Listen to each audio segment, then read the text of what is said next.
Victoria finished off that farce of a sexcapade with Eli.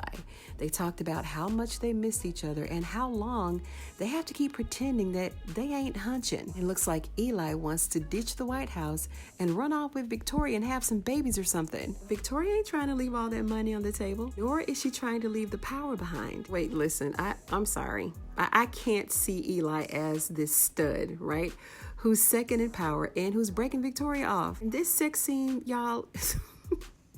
It was lackluster, to say the least. Have y'all seen it? You gotta see it. I just don't see Eli in that way. But what I do see is a desperate, thirsty housewife who's starving for some attention from anybody. Any attention, any action at all will satisfy her. Because Eli is not packing like that. He can't be, because if he was, Simone would not talk to him the way that she does. They would be having a whole nother conversation. I told you guys last week that Eli was leading his crew into a booby trap, and that's exactly what's happening, guys. Remember, you heard it here first. But here's where Eli had to deliver the news to Victoria that Sam had been shot, and the Oval has been gone for, 2 years? But Sam just got shot in that bunker like 24 hours ago, so it's only the next day. It all seems so surreal because in reality it's been like way longer than that, right? Now everyone is, as they say, back to their new normal. And clearly Victoria hadn't got the news about Sam at all, so she couldn't hide how she was really feeling. And old jealous wimpy Eli, he don't want her sleeping with Sam anymore. But, Eli, you have no room to talk. Sorry. You're married, idiot. You just can't push rules and demands on someone, Eli. This woman has a husband and you a wife, so how do you think you have the right to make demands like that? And you ain't hitting it right. I can't with him. Let's move on to the next scene. So Hunter had the good old White House doctor come in to give him some medications to help him to calm down. Even though the doctor advised him not to take that medication with alcohol, Hunter wouldn't listen. We know that Hunter does whatever Hunter wants to do. He told the doctor that he wanted to get an autopsy on Jason, but then the doctor told him that you can't do an autopsy because Jason has been cremated. And of course, this upset Hunter, so he told the doctor to get him Jason's toxicology reports. So then Simone came into Eli's office and she was questioning him about where he went to last night. And he told her that he went over to the White House because he had to go and get some more information. And this kind of reminded me of the time when they first came onto the scene. Simone kept trying to get him to come to bed and all he wanted to do was sit up and worry and work. And now we know why. We know why he kept giving her the cold shoulder, and we know why he doesn't want to sleep with his own wife and why he's in bed with Victoria. He told Simone that they have made a mistake. And this right here is what's turning the entire story back around. I just feel like in this episode that we're going backwards for some reason. I feel like last season we were like 2 steps ahead, but we've taken about 4 steps backward. It's like everybody is up the next day as if nothing has happened. Everybody still doesn't know what happened to Sam, and Lily is still in distress at her own house. I don't know, again, I just feel like we've seen these scenes and these stories before. Like we've hit the rewind and then the play button again. And he told Simone that when he was at the White House last night that he saw irrefutable evidence that the son, Jason, did it all. That he committed the murders on his own. And everything that Bobby and Max went through, they didn't really actually go through it. It was something totally different. He told her that they've both made a big mistake. And me and Simone are like, what?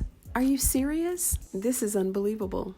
And at this point, Simone is very concerned because everybody is now at their house looking for help. And Eli said when they all get there, they're just going to have to tell everybody the truth. And in all fairness, this is how it actually all went down, because Hunter and Victoria didn't kill anybody. Jason did it all. So this is really no surprise. So I'm not so sure why Simone is reacting in the way that she is. Maybe she thought that, well, maybe they both thought that they both committed murders. So I don't know. I just want to know who shot Lily. That's really the only mystery that's left. Then we see Soldier Sam, who's recovering from his gunshot wounds. Richard went to the hospital to see him. He wants to get out of bed. He's ready to go home. Priscilla told Richard to leave Sam alone, leave him alone, let him rest, but the soldier in him would not let him do it. And as much pain as Sam is in, he's worried about Jason. He wanted to know if Richard saw the quote-unquote package, and Richard told him that he did. And speaking of gunshot wound patients, our next scene has Donald and Lily. Lily is still bleeding, laid out on the stretcher. Donald fully dressed, sipping on a cup of coffee, like nothing has happened. What the world? What is going on? And Donald's walking around the living room, being arrogant and pompous, his usual self. And Lily is crying. She's begging him to let her go. And she tried everything too. She even tried to tell Donald that he's in love with her. And I've also said this part too because I know that he still loves Lily. I know it for a fact because Lily said the exact same thing that I said many episodes ago. It was that episode where he found Lily and Bobby in bed together. I'll never forget it. He's always loved Lily. Not so sure if he's in love with her, but he does have love for her. But what's really troubling to me about this scene is that we still don't know who shot Lily. Who else was in the house? Like at this point, you might as well go on and tell her, bro. Go on and tell her what's up. I mean, she's bleeding out, right? But Lily was so desperate to get out of there. She was telling Donald that she would be obliged to be his beard. Oh, she's desperate. She's really begging and pleading. But none of it worked. He gave her a kiss and told her that he's got to go to work. And then he left. So Max stopped by Vice President Eli's office. And Eli knows that he and Bobby are joined at the hip. And he was surprised and shocked that Bobby wasn't with him. So Max had to tell him that Bobby would not leave. And then he's going to have the nerve to ask if Bobby's going to jeopardize the entire operation. Like, are you serious? You just got out of bed with Victoria. Talk about jeopardizing the operation? Really, Eli? Again, he has no room to talk. He told Max that everybody's going to be at his house in a few minutes, so he demanded him to go and get Bobby and bring him back to the White House. And he told him, don't you worry about Lily. I'm going to take care of that. Then we move on to Jason and his purple rain eye patch. That eye patch is so purple, but Sam is having him medically supervised. It turns out the two guys who we thought were kidnappers are actually doctors and medics. Conveniently. Jason found out that he's being protected from some very important people, namely his parents, I'm sure, but it could be someone else. Who knows? We have a whole new set of problems on the Oval. Because the problems that we had last season are dissipating, like they're disappearing. So Hunter went into the bathroom and he found Victoria humming. And he wanted to know why she's humming. And he knows that she doesn't hum, right? So this is probably one of his sneaky ways of asking her if she's been having sex with someone, because he knows that he has not put a smile on her face. So he wants to know why she's humming. He didn't even bring it up, because remember, this was the same way that he got when she was smashing Sam. But he wants to know why she's so happy because, they've lost their son. And then Victoria reminded him that he's the one who wanted to get rid of Jason or get rid of the kids or to discipline them or whatever they were trying to do. But now Hunter is clearly having second thoughts. He wished that this never would have happened. Then in our next scene, we see Kyle reporting back to duty. Again, as if nothing has happened. Then Alonzo's asking him, are you good? Are you good? Like, people are acting as if they weren't stuck in a bunker all that time, having a good old shootout. Like, people are just going on about their day as if nothing has happened, like it's a normal day. This is unbelievable. So Kyle is asking everybody, have they seen Sam? Then one of the agents, Kane, I think his name is, he told him that Sam is taking a few days off. And Kyle wants to know exactly where Sam is, so he told Kane to privately track Sam to find out where he is. And we can't leave this scene without acknowledging our good Samaritan here on the monitor. Every time they show the control room, this is who pops up on the monitor.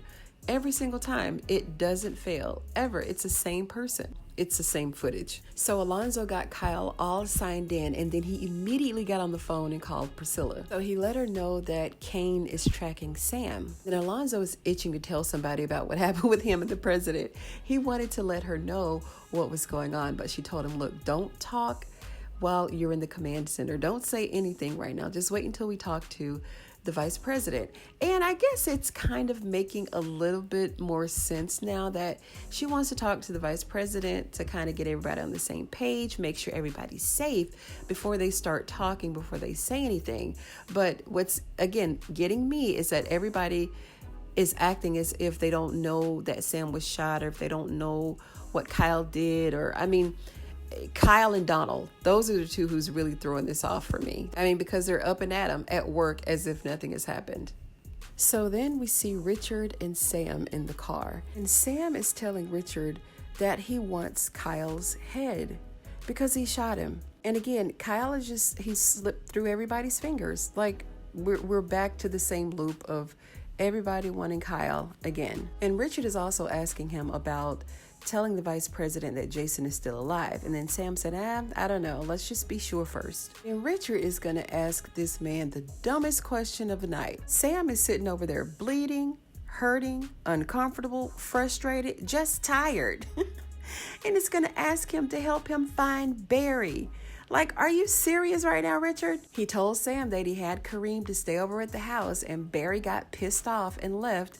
So now he's got to find him. Can't nobody else find Barry, Sam can find him. Sam can do anything. Sam is Superman. Come on, Richard. Have some kind of empathy for your friend here. But I guess Richard is like, he's up and at him. He's out of the hospital, so, he wants to get around. So let's go find my son.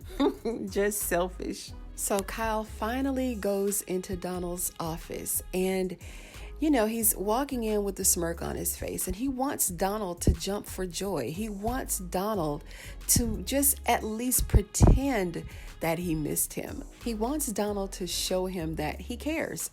But Donald could care less. Donald doesn't care about anybody but himself. So he's in the wrong office for that. Maybe he needs to go down to the nurse or something. So after he grabbed Donald, Donald is, flinching and clamming up because he's been shot. So immediately Kyle thinks that it's Max and Bobby who shot Donald. And then he said, well, no, it wasn't them. It was actually Lily. Now he wants to kill Lily. He wants to kill everybody. Anybody that messes with Donald, he feels like he has to protect Donald. But Donald doesn't give a flying F about him at all. He needs to wise up. And Kyle wants to know why they just can't get rid of her. But Donald is still thinking about those 9 reporters who has all the pieces to his puzzle that could ruin him. So he's got to keep Lily around. So Donald sent Kyle on a dummy mission to find Sam. So we still have the storyline in place where Max and Bobby still want to get at Kyle. Then you have Sam wanting to get at Kyle. Kyle wants to get at Lily. So it's still the same storylines in place, the same as they were before. And in our final scene, Hunter ordered the toxicology report from Jason. The good old doc told Hunter that Victoria knows about the cancer that they thought Jason had. So then he told Hunter that they sent Jason's blood to the lab, and it was discovered that Jason's blood did not match neither his nor Victoria's. Their bloods weren't matching, and Hunter immediately thought that she was cheating on him, and they just kind of went back and forth with all the possibilities. So they came to the conclusion that the body that they did the blood test on was not Jason. And Hunter even went to the extent to tell the doctor that he watched Jason be born. So there is no doubt that Jason is their son. And the doctor told him that the boy that was in the bed in the hospital was not their son. End scene. And that concludes this episode of Tyler Perry's The Oval, Season 4, Episode number 4, titled Wicked. If you like this video, give it a thumbs up. You know that I appreciate it. And if you're an Oval fan, go ahead and sub to the channel because I do video breakdowns like this all the time. Thank you so much for joining me on today's episode of Ruthless TV, you guys, and I'll see you on the next one.